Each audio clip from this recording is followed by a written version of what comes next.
Sira-ulo rin yung nanay mo ngayon. Iniwan ka rin.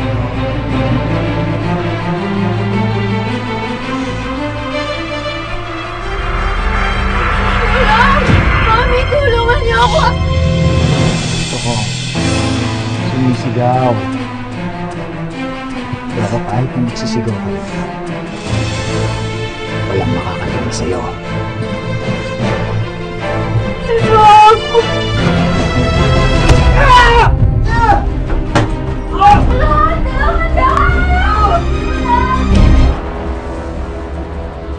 Boss, wala dito.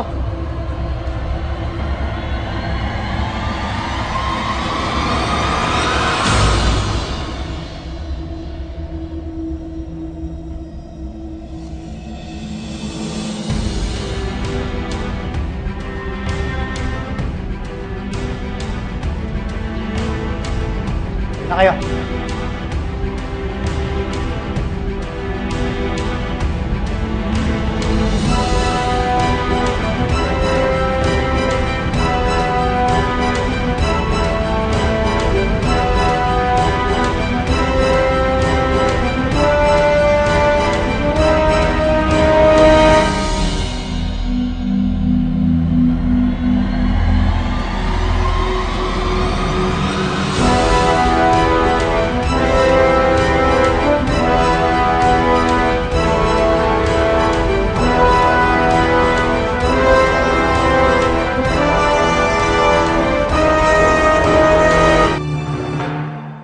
Ang sabi mo, kamo inatake ka ng pinagkakautangan ng mami mo.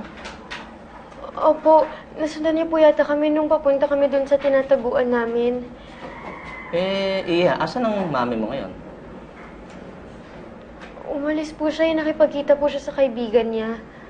Naaalala mo bang itsura ng umatake sa'yo? Maaari mo ba siyang i-describe sa amin? Sige po.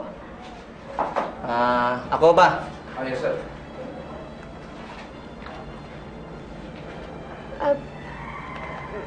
Medyo singkit po yung mata niya na maliit na matipuno po yung katawan niya.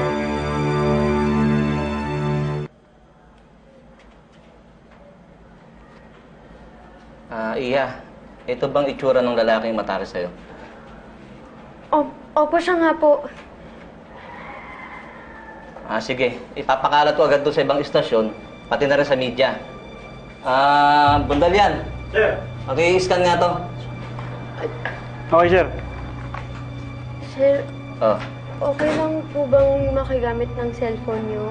Tatawagan ko lang po yung mami ko. Sige, anong problema? Salamat po.